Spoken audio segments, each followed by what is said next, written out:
السلام علیکم ورحمۃ اللہ وبرکاتہ۔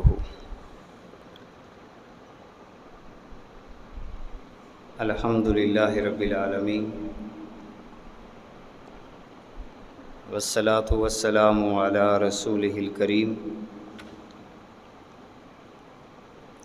اما بعد فاعوذ باللہ من الشیطان الرجیم، بسم اللہ الرحمن الرحیم۔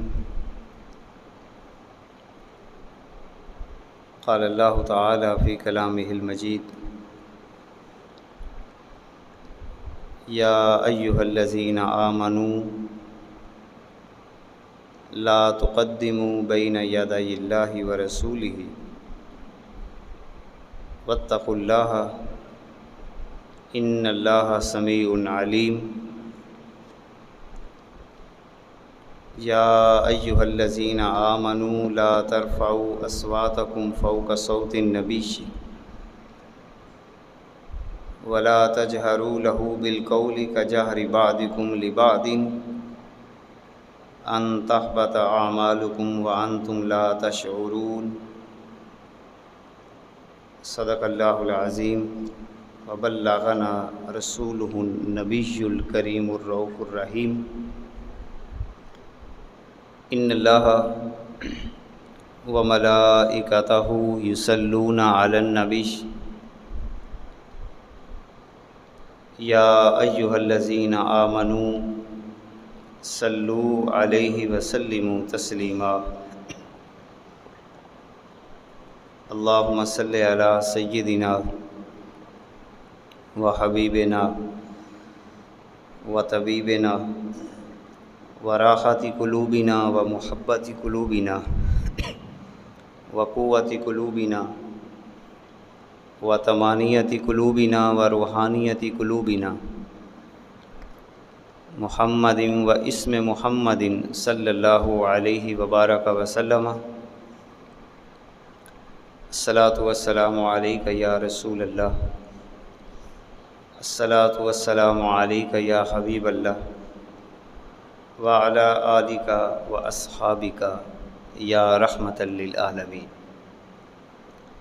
عزیزان محترم، آج کی ہماری گفتگو کا عنوان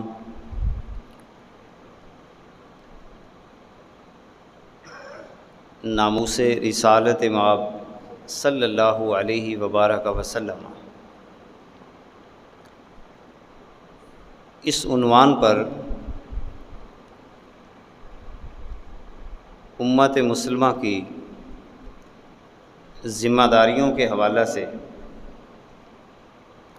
چند باتیں آج کے اس عنوان میں سیکھنے کی کوشش کرتے ہیں۔ رب ذوالجلال ہمیں نبی کریم صلی اللہ علیہ وسلم کی سچی محبت اور کامل اتباع کی توفیق عطا فرمائے۔ رب ذوالجلال ہمیں نبی کریم صلی اللہ علیہ وسلم کی ذات کے ساتھ بندہ مومن کا وہ تعلق جو رب ذوالجلال نے قرآن مقدس کے اندر بیان فرمایا ہے، اور خود نبی پاک صلی اللہ علیہ وسلم نے بھی اس تعلق کو بیان فرمایا ہے، اللہ انہی اصولوں کے مطابق حضور علیہ الصلاۃ والسلام کی ذات کے ساتھ مجھے اور آپ کو تعلق قائم کرنے کی توفیق عطا فرمائے۔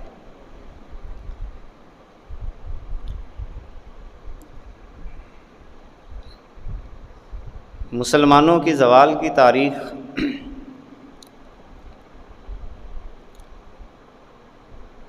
تقریباً 200 سال کے عرصے سے جاری ہے۔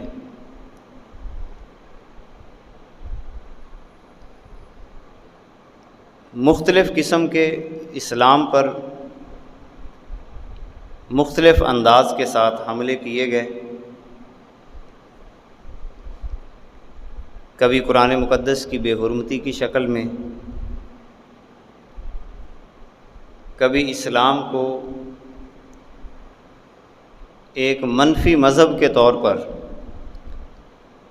لوگوں کے سامنے پیش کرنے کی جسارت کی گئی، کبھی احادیث کے مجموعے کے اوپر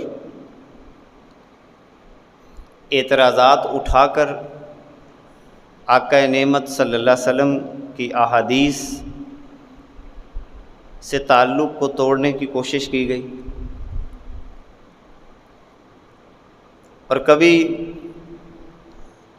اسلام کی جتنی بھی مقدسات ہیں، بیت اللہ شریف، قربانی کا موقع، عیدین کا موقع، یا اس کے علاوہ جتنے بھی شعائر اسلامیہ ہیں، اور بالخصوص انبیاء، اور انبیاء میں بھی بالخصوص ہمارے آقا و مولا محمد رسول اللہ صلی اللہ علیہ وسلم کی ذات پر کسی نہ کسی انداز کے ساتھ ہرزہ سرائی کر کے اسلام کو بدنام کرنے کی کوشش کی گئی۔ اب یہ ایک بہت لمبی تاریخ ہے اور ایک منظم تاریخ ہے، یعنی یہ کوئی انفرادی واقعہ نہیں ہوتا، بلکہ اس کے پیچھے ایک باقاعدہ منصوبہ ہوتا ہے، باقاعدہ ایک سازش ہوتی ہے۔ اب حالات اصل میں ہمارے یہ ہیں کہ ان تمام واقعات کے مقابلہ میں ہماری صورتحال کیا ہے، ہم تھوڑا سا اس کا جائزہ لیتے ہیں۔ عموماً میں اور آپ دیکھتے ہیں ان تمام واقعات کے مقابلہ میں ہم زیادہ سے زیادہ اگر کوئی قدم اٹھاتے ہیں تو وہ احتجاجی مظاہرات کی شکل میں بینر اٹھا لیتے ہیں، اور پھر اس انداز کے ساتھ نبی کریم صلی اللہ علیہ وسلم کی ذات کے ساتھ اظہار محبت اور کفار کے مقابلے میں اپنی قوت کا اظہار کرنے کی کوشش کرتے ہیں، بلکہ بعض مواقع پر تو اپنے غم و غصہ کا اظہار کرنے کے لیے ہم ہی مسلمان اپنی ہی جائیدادوں کو، اپنی ہی سڑکوں کو، اپنی ہی دکانوں کو، اپنے ہی نظام تجارت کو چند ٹائر جلا کر، آگ لگا کر اپنے غم و غصہ کا اظہار کرتے ہیں۔ اور آپ نے اس بات کو بھی محسوس کیا ہوگا کہ جب مسلمان اپنے غم و غصہ کا اظہار کرتے ہیں تو میڈیا بھی اس کو دکھانے کی کوشش کرتا ہے، حتیٰ کہ ان تمام احتجاجی مظاہروں کو جتنے بھی بیرونی ممالک ہیں تو اسلام کے خلاف ہیں، ان کے ٹی وی چینلز کے اوپر بھی اس بات کو باقاعدہ دکھایا جاتا ہے۔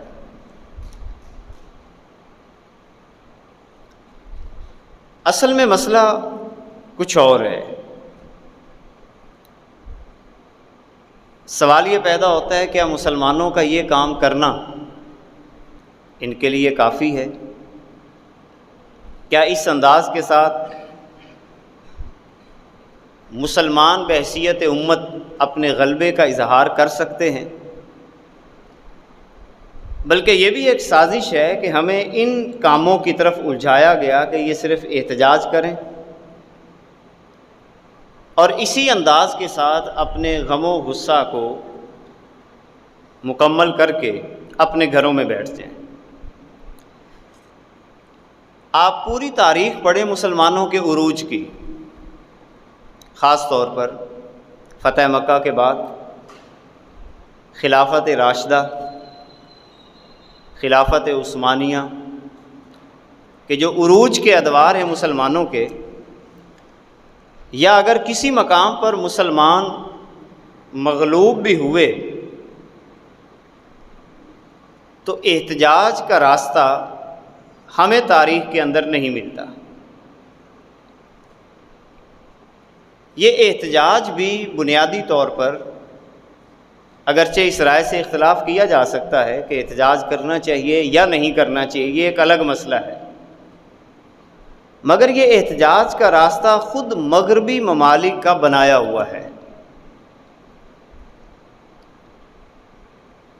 تاکہ حاکم وقت یا کوئی بھی بڑی قوت اپنی مرضی سے کام کرتی رہے،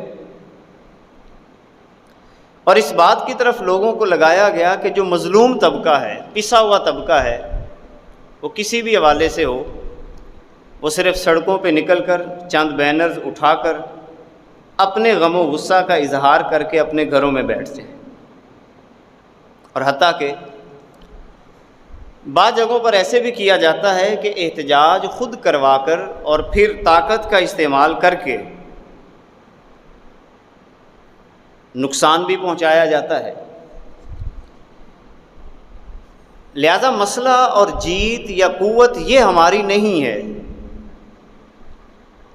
کہ ہم صرف محض احتجاج ریکارڈ کروا کر آقا نعمت صلی اللہ علیہ وسلم کی ذات کے ساتھ اپنے تعلق کو استوار کرنے کی کوشش کریں۔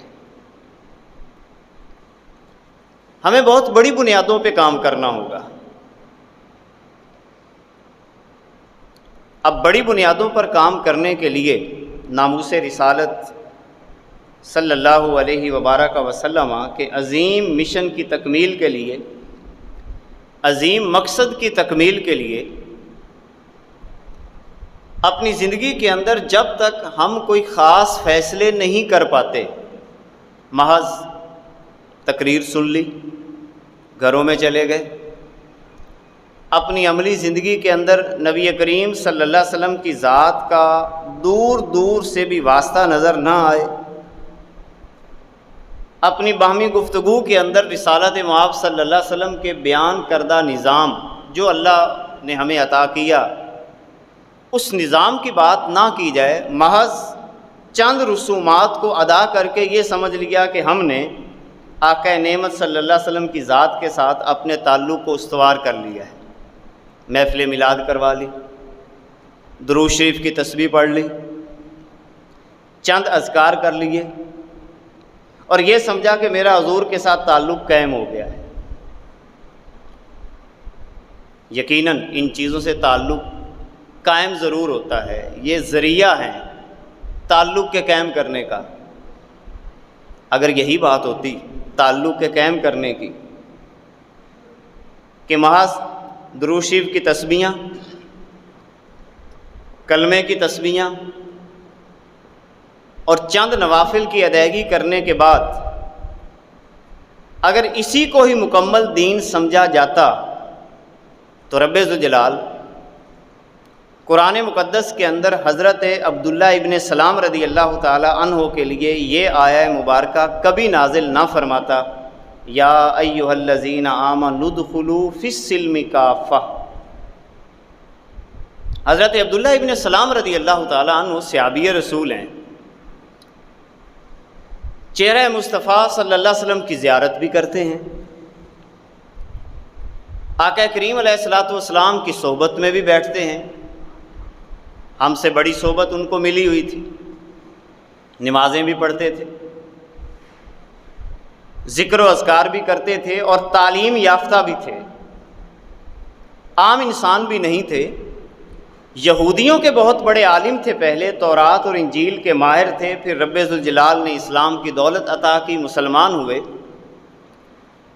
سارے کے سارے احکامات پہ عمل کرتے تھے، مگر ایک چیز اسلام میں داخل ہو جانے کے بعد بھی اختیار نہ کی، اور وہ یہ تھا کہ اونٹ کا گوشت نہیں کھایا کرتے تھے۔ اونٹ کا گوشت کوئی کھانا فرض بھی نہیں ہے، مگر چونکہ یہودیوں کے اندر اونٹ کا گوشت نہیں کھایا جاتا تھا، حضرت عبداللہ ابن سلام رضی اللہ تعالی عنہ کے سامنے جب اونٹ کا گوشت لایا جاتا تو آپ پیچھے ہٹ جاتے۔ اب اتنی سی بات ہے، مگر رب ذوالجلال قرآن مقدس کے اندر ارشاد فرماتا ہے یا ایھا الذین آمنوا ادخلوا فی السلم کافہ، اسلام میں آنا ہے تو پورے پورے ہو کے آؤ، آدھا تیتر آدھا بٹیر یہ اسلام کو پسند ہی نہیں ہے۔ اسلام ایک نظام کا نام ہے۔ ناموس رسالت مآب صلی اللہ علیہ وبارک وسلم کی حفاظت بحیثیت امت ہم اسی وقت کر سکتے ہیں جب میری اور آپ کی عملی زندگی کے اندر باقاعدہ طور پر اسلام کا نفاذ ہوگا۔ یہ قانون قدرت ہے۔ اس قانون قدرت کو رب ذوالجلال نے کئی مقامات پر ارشاد فرمایا۔ مثال کے طور پر سورہ الحجرات کی بالکل ابتدائی آیہ مبارکہ رب ذوالجلال ایمان والوں کو ارشاد فرماتا ہے، اے ایمان والو لا تقدموا بین یدی اللہ ورسولہ، اللہ اور اس کے رسول سے آگے مت بڑھو، اللہ اور اس کے رسول سے آگے نہیں بڑھنا۔ سوال یہ پیدا ہوتا ہے زندگی کے اندر صبح و شام اپنے مسائل کے اندر کتنے ایسے مقامات آتے ہیں کہ ہم اللہ اور اس کے رسول صلی اللہ علیہ وسلم سے آگے بڑھنے کی کوشش میں لگ جاتے ہیں۔ کیا یہ توہین رسالت نہیں؟ کائنات کے آقا صلی اللہ علیہ وسلم کچھ اور فرما رہے ہوں اور میرے دماغ کے اندر کچھ اور بات ہو، میں اپنی مرضی کروں، حضور علیہ الصلوۃ والسلام کے اصولوں کو پس پشت ڈالوں۔ اسی والے سے اللہ رب العزت فرماتا ہے واتقوا اللہ، اللہ سے ڈر جاؤ، ان اللہ سمیع علیم، بے شک اللہ خوب سننے والا اور جاننے والا ہے، تمہاری نیتوں کو جانتا ہے، تم جو کہتے ہو وہ سنتا ہے۔ ظاہراً تم کچھ اور ہو مگر تمہارا باطن صاف ہونے کا نام نہیں لیتا، شریعت کا مذاق اڑاتے ہو، اسلام تمہیں پسند نہیں ہے، اسلام کے احکامات کی طرف تمہاری توجہ نہیں ہے، آقا نعمت صلی اللہ علیہ وسلم کے لائے ہوئے نظام کا تم انتہائی گھٹیا انداز کے ساتھ مذاق اڑانے کی کوشش کرتے ہو۔ اسی لیے ساتھ فرمایا اے ایمان والو اپنی آواز کو نبی کی آواز سے بھی اونچا مت کرنا۔ مفسرین نے لکھا ہے اس آیت کے تحت، بعض مفسرین نے یہ لکھا کہ آقا نعمت صلی اللہ علیہ وسلم کے دربار میں جا کر آج بھی کوئی اپنی آواز کو بلند کرتا ہے تو اسی آیت کی روشنی میں اللہ اس کے اعمال کو بھی ضائع کر دیتا ہے۔ بعض مفسرین نے یہ بھی لکھا ہے کہ اس آیہ پاک کے تحت ایک مفہوم یہ بھی بنتا ہے کہ جو بندہ حضور علیہ الصلوۃ والسلام کے حکم کے مقابلہ میں اپنی رائے، اپنی سوچ، اپنی فکر اس کو ترجیح دیتا ہے، اللہ رب العزت اس بندے پر 2 عذاب نازل کرتا ہے۔ حضور علیہ الصلوۃ والسلام کے فرمان کو پس پشت ڈالتا ہے۔ سب سے پہلا عذاب تو اس پر یہ آتا ہے کہ جتنے اس کے نیک اعمال ہوتے ہیں اللہ ان سارے اعمال کو ضائع کر دیتا ہے۔ نمازیں ضائع ہو جاتی ہیں، روزے ضائع ہو جاتے ہیں۔ کب؟ جب حضور علیہ الصلوۃ والسلام کے حکم کے مقابلے میں اپنے حکم کو اہمیت دینا، اپنی بات کو اہمیت دینا، معاشرے کو اہمیت دینا، ہر چیز کے بارے میں یہ سوچنا کہ لوگ اس کو پسند کریں گے یا نہیں کریں گے، ہمارے ہاں عموماً زندگی گزارنے کا معیار یہی بن چکا ہے کہ ہماری اس بات کو، ہمارے اس لہجے کو، ہمارے اس رویے کو کیا لوگ پسند کریں گے یا نہیں کریں گے۔ حالانکہ یہ اصول ہی غلط ہے۔ میرا اور آپ کا انداز صرف ایک ہونا چاہیے کہ میرے کام کو، میرے قول کو، میرے عمل کو، میرے فعل کو، میری سوچ اور فکر کو اللہ اور اس کا رسول پسند فرما لیں۔ بس اللہ کو پسند آ جاؤں، رسول کو پسند آ جاؤں۔ اب یہی وجہ ہے سورہ المائدہ کی آیت نمبر 51 رب ذوالجلال نے بڑے واضح انداز کے ساتھ تمام ایمان والوں کو یہ باقاعدہ حکم دیا کہ یہودیوں اور عیسائیوں کو اپنا دوست نہیں بنانا۔ سیدھی سی بات ہے، دوست پر دوست کا رنگ چڑھتا ہے۔ اچھا، دوستی کا تعلق صرف یہ بھی نہیں ہوتا کہ میں اور آپ کسی کے ساتھ بیٹھک اختیار کریں، صرف یہ دوستی نہیں ہوتی۔ کسی کے رنگ کو اپنانا، کسی کی تہذیب کو اپنانا، کسی شخص کے نظام کو اپنانا، اسے بھی دوستی کہا جاتا ہے۔ اللہ رب العزت ارشاد فرماتا ہے، یا ایھا الذین آمنوا، اے ایمان والو، لا تتخذوا الیہود والنصارى اولیاء، یہودیوں اور عیسائیوں کو اپنا دوست مت بناؤ۔ بعضهم اولیاء بعض، یہ ایک دوسرے کے دوست ہیں۔ اور ساتھ ہی رب ذوالجلال نے مسلمانوں کو بڑے واضح انداز کے ساتھ ایک بات فرما دی، وَمَن يَتَوَلَّهُم مِّنكُمْ فَإِنَّهُ مِنْهُمْ، اے ایمان والو، تم میں سے جو بندہ بھی ان کو دوست بنائے گا، ان کی دوستی اختیار کرے گا، ان کے انداز کو اختیار کرے گا، تو اللہ رب العزت فرماتا ہے فَإِنَّهُ مِنْهُمْ، تو یاد رکھو تمہارا شمار بھی انہی کے ساتھ ہوگا۔ اب یہ کن کو بات کی جا رہی ہے؟ ایمان والوں کو۔ عام کسی شخص کو ابھی بات نہیں ہو رہی، کلمہ پڑھنے والوں کو بات ہو رہی ہے۔ ذرا سوچئے، انفرادی زندگی، تمدنی، سیاسی، معاشرتی، ہمارا نظام معیشت، سارا کا سارا انہی کا مرہون منت ہے۔ ہم انفرادی زندگی کے اندر ہر وہ فیشن اختیار کرنے کی کوشش کرتے ہیں جو ہم نے یہود و نصارہ کا دیکھا۔ ہماری نظام معیشت کے ساری ڈوریں، بینکنگ کا نظام، سود کے نظام پر مبنی جو نظام ہے، سارا کا سارا یہودیوں کا مرتب کردہ نظام، حتیٰ کہ نظام معاشرت، اب تو ہمارے رہن سہن کے طریقے، ہمارے مکانات کی تعمیر میں نماز کی جگہ کی بات نہیں کی جاتی، بات کی جاتی ہے ٹی وی لان کی۔ پھر باقاعدہ اس پہ ٹی وی سجایا بھی جاتا ہے، بڑے فخریہ انداز کے ساتھ ہم ان کی تہذیب کو اپنے گھروں کے اندر بڑے شوق سے دکھاتے بھی ہیں اپنی بہنوں کو، بیٹیوں کو۔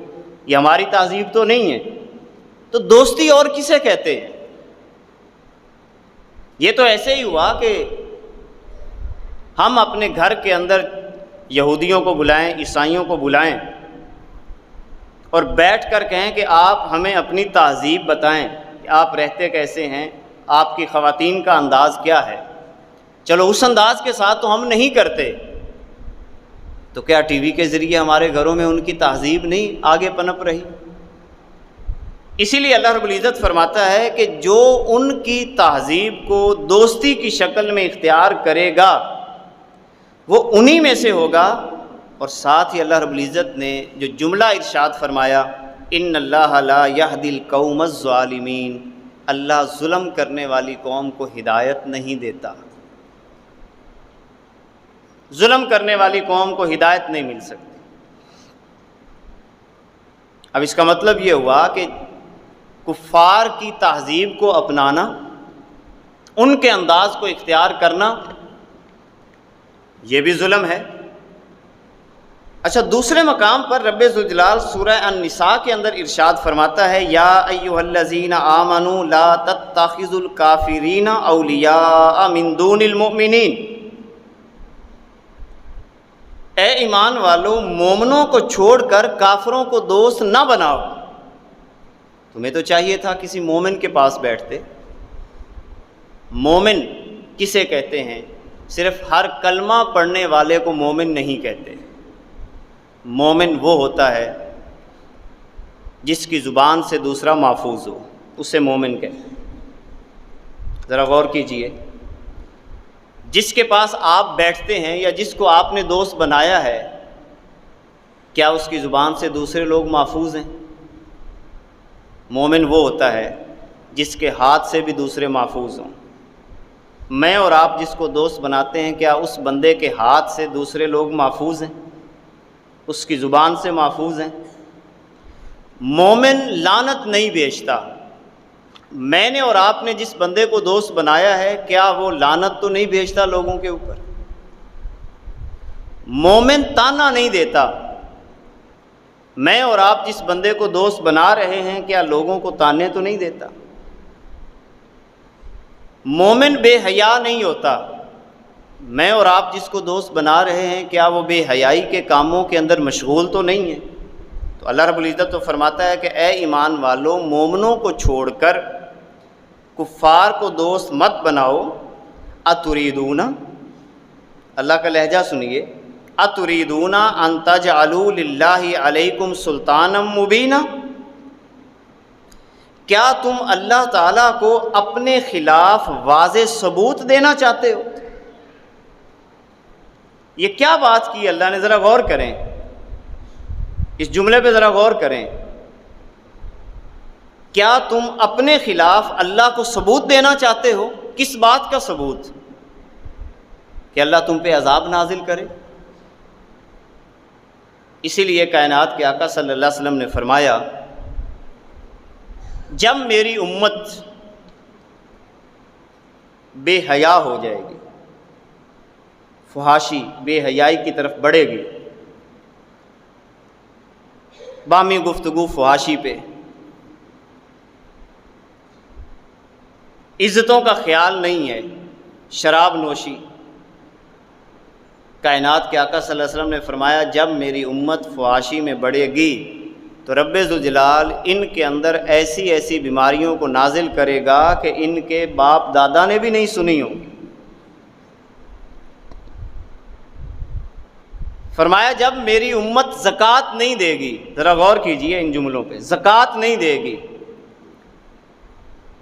اسی میں عشر بھی آتا ہے، تو رب ذوالجلال ان پر اپنی رحمت کی بارش کو روک لے گا۔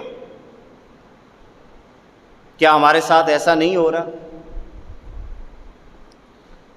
ہم کیوں نہیں عبرت حاصل کر رہے؟ اور پھر رب ذوالجلال نے سورہ مائدہ کی آیت نمبر 57 کے اندر اس سے بھی زیادہ ایک عجیب کیفیت بیان کی، یا ایھا الذین آمنوا لا تتخذوا الذین اتخذوا دینکم ہزوا ولعبا من الذین اوتوا الکتاب من قبلکم والکفار اولیاء واتقوا اللہ ان کنتم مؤمنین۔ یہاں پر بھی اللہ نے واضح لفظوں میں بات کر دی کہ کیا تم ان لوگوں کو اپنا بیلی بنا رہے ہو کہ جو تمہارے دین کا مذاق اڑاتے ہیں، جن کو شریعت سے کوئی وابستگی نہیں، جن کو دین سے کوئی وابستگی نہیں، جو تمہارے دین کو کھیل تماشا سمجھتے ہیں، کیا تم ایسے لوگوں کو اپنا دوست بناتے ہو؟ تو پھر رب ذوالجلال فرماتا ہے اگر واقعی تم مومن ہو تو تمہیں اللہ سے ڈر جانا چاہیے۔ تمہیں خوف نہیں آتا ظالموں کا ساتھ دیتے ہو؟ تمہیں خوف نہیں آتا بے حیا لوگوں کا ساتھ دیتے ہو؟ تمہیں خوف نہیں آتا؟ لوگوں کی عزت لوٹنے والے کو سر کا تاج سمجھتے ہو؟ تمہیں خوف نہیں آتا کہ جو لوگوں کا حق غصب کر رہا ہوتا ہے تم ان کو سلام عقیدت پیش کر رہے ہوتے؟ جب تمہیں خوف نہیں آتا، جو پچھلی آیت اللہ رب العزت نے فرما دی، جب تم نے اپنی عادت نہیں بدلنی، جب تمہیں خوف نہیں آتا تو کیا تم اپنے خلاف دلیلیں اکٹھی کر رہے ہو کہ تم پر کوئی نہ کوئی عذاب نازل ہو؟ یہ عذاب تو آئے گا پھر۔ اور یاد رکھنا، عذاب کا آغاز کہاں سے ہوتا ہے؟ کہاں سے ہوتا ہے عذاب کا آغاز؟ قتل و غارت، باہمی لڑائیاں، جھگڑے، خاندانی فساد۔ ہم بڑے اپنے آپ کو 30 مار سمجھ رہے ہوتے ہیں کہ میں تو بہت بڑا کام کر رہا ہوں۔ کیا کام کیا؟ سوائے فتنے کے، سوائے فساد کے معاشرے کو کیا دیا ہے ہم نے؟ کیا دیا ہے ہم نے؟ لڑائیاں، جھگڑے، فتنے، فسادات، لوٹ مار، لوٹ خسوٹ، عزتوں کی پائمالی، زبان کا گندا استعمال۔ یہ سارے کام کرنے کے باوجود بھی ہم یہ کہیں کہ ہم ایمان کے دائرے میں کھڑے ہوئے ہیں۔ کائنات کے آقا صلی اللہ علیہ وسلم نے ایک مقام پہ ارشاد فرمایا، من تشبہ بقوم فہو منہم، جس نے کسی قوم کی نکالی کی وہ انہی میں سے ہے۔ جس قوم کی مشابہت اختیار کی وہ انہی میں سے ہے۔ اور اگلے مقام پہ فرمایا، من تشبہ لغیرنا فلیس منا۔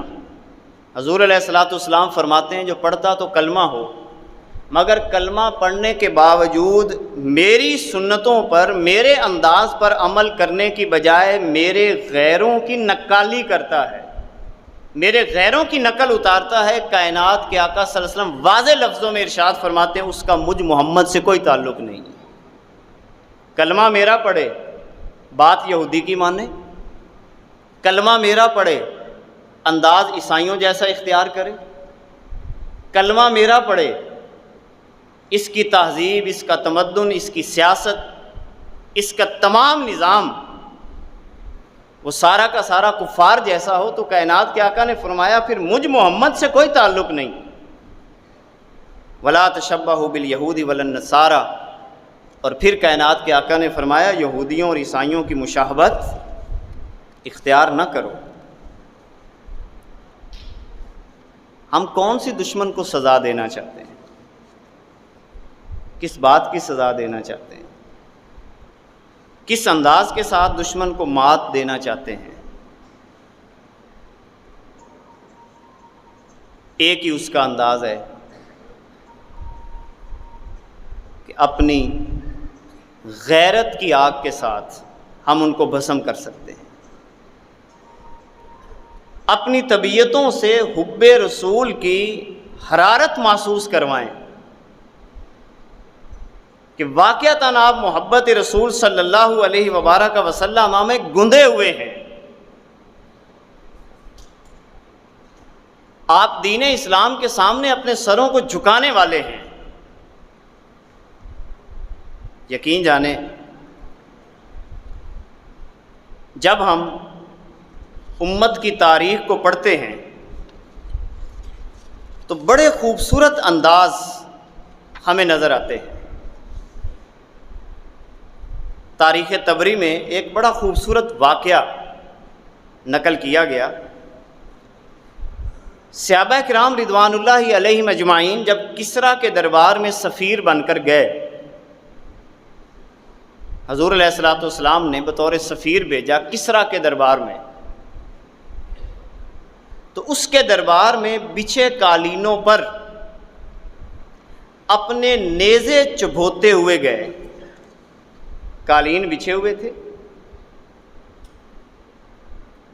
صحابہ کرام نیچے نیزے چبھوتے چلے گئے، آگے چل بھی رہے ہیں نیچے نیزہ مارتے، پھر آگے چلتے ہیں نیچے نیزہ مارتے، اور جب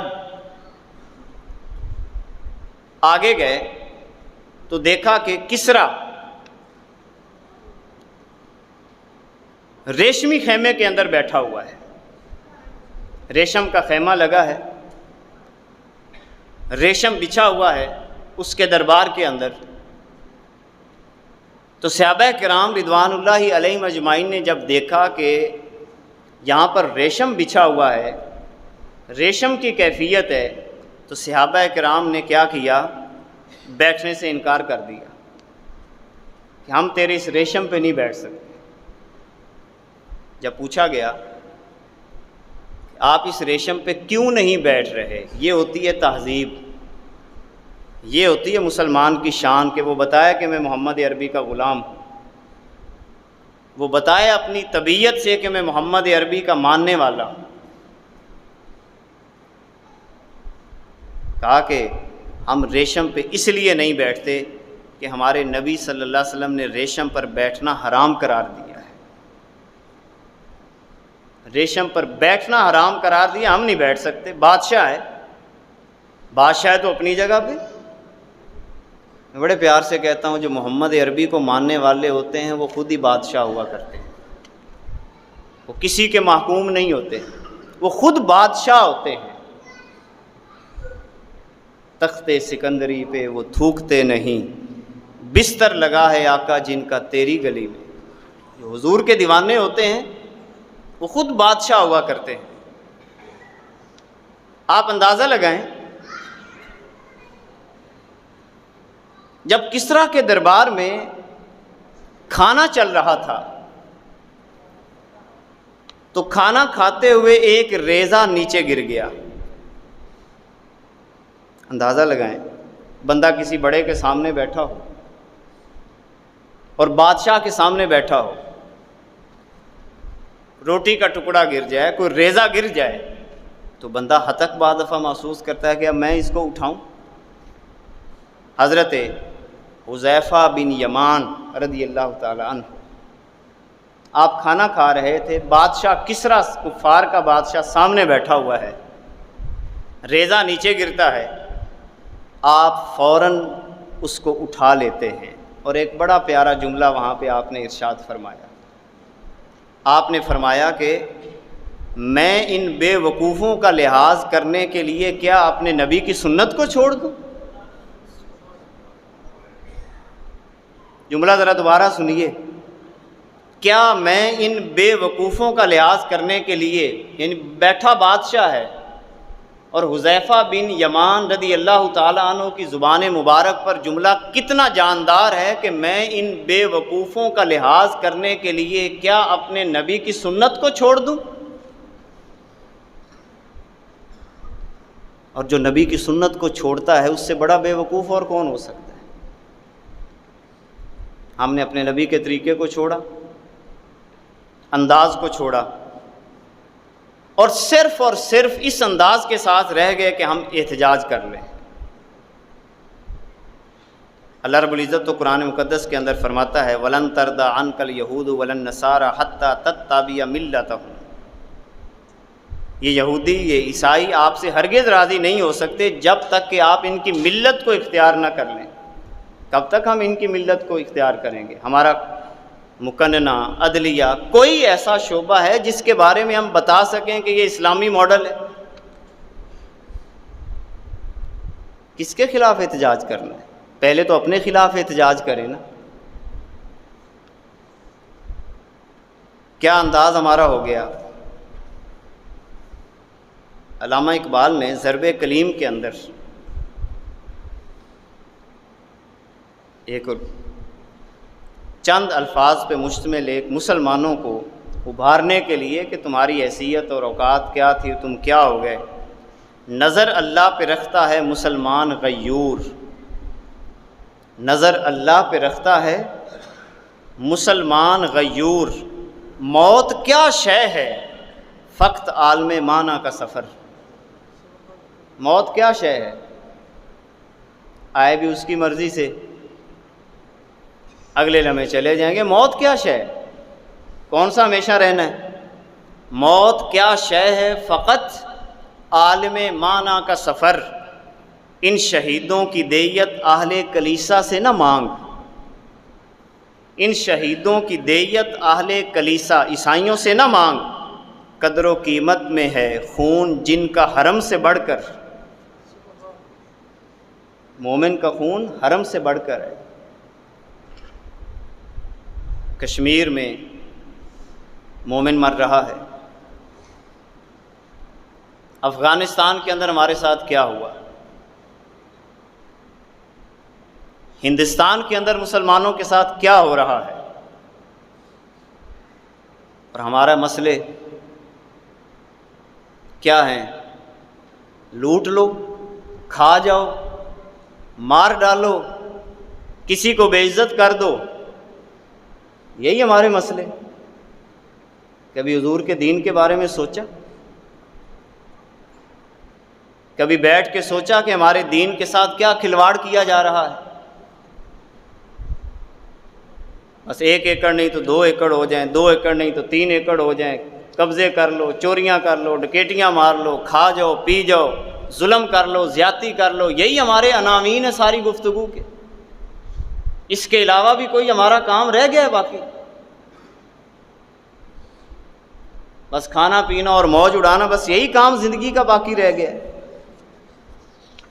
اور پھر ہم یہ سمجھتے ہیں کہ ہم ان لوگوں کا مقابلہ کریں گے۔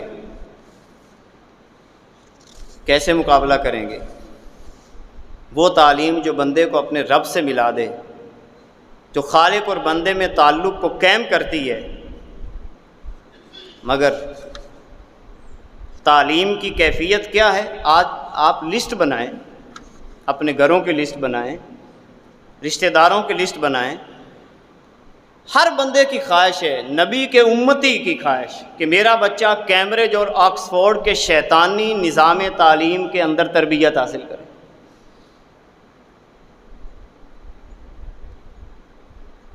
آپ کے سائی وال کے کتنے ایسے ادارے ہیں جہاں پر بچوں کو باقاعدہ ڈانس سکھایا جاتا ہے؟ یہ کیا محمد عربی صلی اللہ علیہ وسلم نے تعلیم دی تھی؟ اور آپ اور میں بڑے فخر کے ساتھ وہاں پر ان کے کانوکیشن کو اٹینڈ کرتے ہیں کہ میرا بچہ بڑا اچھا یہاں پہ اچھا ڈانس کر رہا ہے، اچھے انداز اختیار کر رہا ہے۔ یعنی ہر پاکستانی الا ماشاء اللہ جو نظام تعلیم بھی انہی کا پسند کر رہا ہے، تو کیا یہ بچہ محمد عربی صلی اللہ علیہ وسلم کے گیت گائے گا؟ اس نظام تعلیم نے کیا کیا؟ ہمارے سارے بچوں کو سیرت سے الگ کر کے، بلکہ سیرت بھی اگر ان کتابوں میں لکھی گئی تو وہ بھی توڑ موڑ کر پڑھایا جاتا ہے۔ اس کے اندر بھی مستشرقین، اورنٹیلسٹ، آپ یہ کہتے ہیں کہ ہمیں جرمن سے امداد آ رہی ہے، ہماری تنخواہیں چل رہی ہیں پرائمری تعلیم کی، مڈل کی تعلیم کی، تنخواہیں کہاں سے آتی ہیں؟ جرمن دیتے ہیں، اور جرمن جو ہیں وہ مستشرقین باقاعدہ پروموٹ کرتے ہیں اور اسی بنیاد پر نظام تعلیم میں تبدیلیاں لے کے آتے ہیں۔ ہماری غیرت اس وقت کہاں جاتی ہے؟ میں نے پہلے بھی عرض کیا، ٹھنڈے دماغ سے سوچنا پڑے گا۔ راجہ داہر، بکر ماجید، ملکہ الزبتھ، گویٹے وغیرہ کی تعریفات سے بھرے ہوئے قصیدے ہمارے نظام تعلیم کے اندر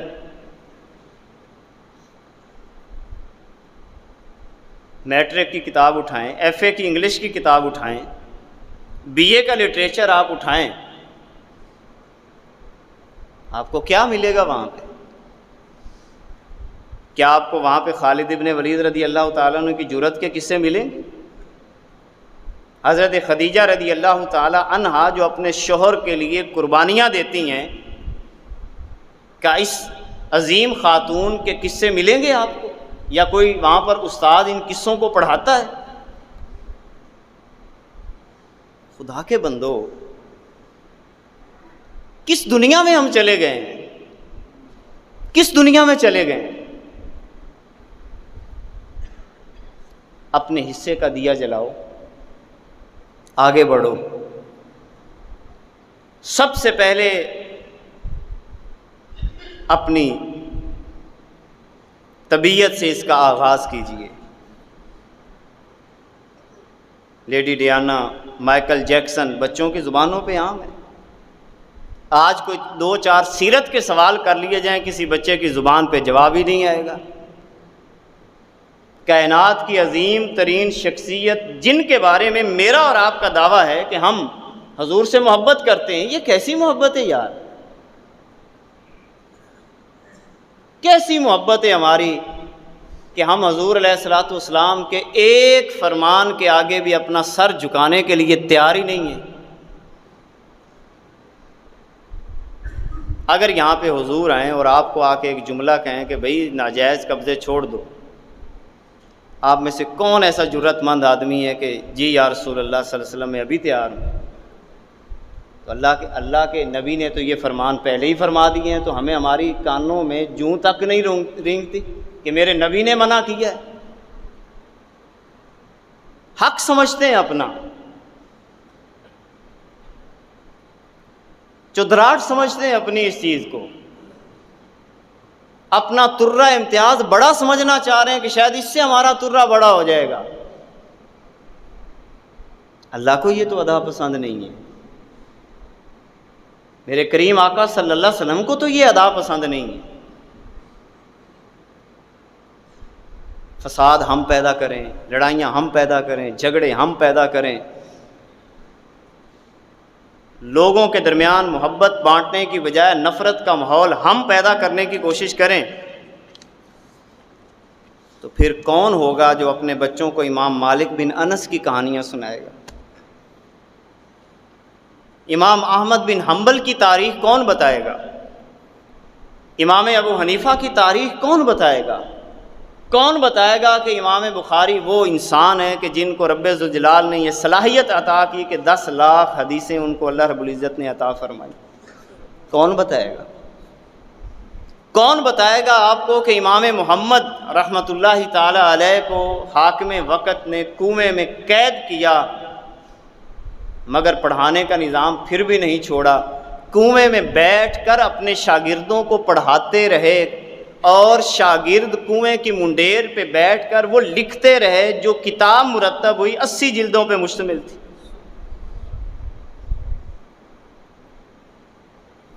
ہماری کیفیت بس کھا لیا، پی لیا، موج اڑا لی، غیبت کر لی، چغلی کر لی، بدماشی کر لی، چوری کر لی، ڈکیٹی مار لی، ظلم کر لی، اس سے آگے ہم بڑھنے کے لیے تیار نہیں ہیں۔ اس سے آگے ہم ایک قدم بھی آگے بڑھنے کے لیے تیار نہیں ہیں۔ حضور علیہ الصلوۃ والسلام کی ذات مبارکہ کو کب ہم سینے کے ساتھ لگائیں گے اور اپنا ہاتھ ایسے کھول کے بیٹھ جائیں گے یا رسول اللہ انظر علینا؟ کب اپنا سینہ مدینے کی طرف کھولیں گے؟ کب کھولیں گے مدینے کی طرف اپنے سینے کو؟ خدا را اپنے سینوں کو مدینے کی طرف کر لیں۔ یہی وہ راستہ ہے جو ہمیں دوبارہ سے عروج عطا کرے گا۔ محمد بن قاسم کے قصے، ابن حجر اسقلانی جن کو تانا ملا کہ پتھر کٹن والوں دا منڈا، اللہ رب العزت نے اتنا بڑا محدث بنایا، محنت کی۔ طارق بن زیاد کے قصے کس نے سنانے؟ لڑائیوں سے نکلیں گے تو سنیں گے نا۔ اسی لیے اللہ رب العزت نے واضح لفظوں میں ارشاد فرما دیا، اے ایمان والو، اللہ اور اس کے رسول سے آگے مت بڑھو، اپنے قدم پھونک پھونک کے اٹھایا کرو، زندگی کے نور کو سمجھو۔ میری آپ سب سے درخواست ہے، بڑے ایمان کے ساتھ یہ بات آپ کو عرض کرنے لگا ہوں، یہ زمینیں، یہ جائیدادیں، یہ کچھ بھی نہیں ہے۔ آقا نعمت صلی اللہ علیہ وسلم کو ٹوٹ کے چاہنا شروع کر دیں، ٹوٹ کے چاہیں، آپ کو اللہ بڑا سکون عطا فرمائے گا، بڑا سکون عطا فرمائے گا۔ اور اس دعا کے ساتھ انشاءاللہ 3 دن بعد حج کے لیے روانگی ہے، اس دعا کے ساتھ کہ اللہ رب العزت ہم سب کے سینوں کو مدینہ بنائے، اللہ ہماری بھرپور توجہ کتاب اللہ کی طرف کر دے، اور ہم اس انداز کے ساتھ ہر بندہ ناموس رسالت مآب صلی اللہ علیہ وسلم پہ پہرا دے کہ ایک امت بن کر جب ہم میدان میں اتریں تو کسی کو جرت نہ ہو میرے نبی کے اوپر بات کرنے کی۔ آج صرف احتجاج کر کے ہم اپنا سارا کچھ کر لیتے ہیں، لوگ خاکے بنائے جا رہے ہیں، باتیں کیے جا رہے ہیں، معاذ اللہ ویڈیوز بنائی جا رہی ہیں حضور، اور ہم بس نکل ہی رہے، اپنی مستیوں میں گم ہیں، اپنے ہی معاملات میں گم ہیں۔ کب سمجھیں گے ہم یہ ساری چیزیں کہ محمد سے وفا تو نے تو ہم تیرے ہیں، یہ جہاں چیز ہے کیا لوح و قلم تیرے ہیں۔ عشق و مستی ہی انسان کو سارا کچھ سکھاتی ہے۔ عاشق صادق بن جائیں، عشق و مستی میں اپنی زندگی کو بسر کریں، دنیا کی کوئی طاقت، دنیا کا کوئی گمراہ انسان آپ کو گمراہ نہیں کر سکتا۔ آپ نعرہ تکبیر اسی انداز میں بلند کرتے رہیں گے اور پوری ایمانداری سے بلند کرتے رہیں گے، اور یہ نعرہ لگائیں گے اگرچہ بت ہیں جماعت کی آستینوں میں، ہم سب آستینوں کے سانپ بنے ہوئے ہیں، ہم حضور کے ساتھ مخلص ہوتے تو ہماری یہ حالت نہ ہوتی۔ اگرچہ بت ہیں جماعت کی آستینوں میں، مجھے ہے حکم اذاں لا الہ الا اللہ، مجھے ہے حکم اذاں لا الہ الا اللہ۔ اللہ قبول فرمائے۔ صلوات اللہ تعالی علی حبیبہ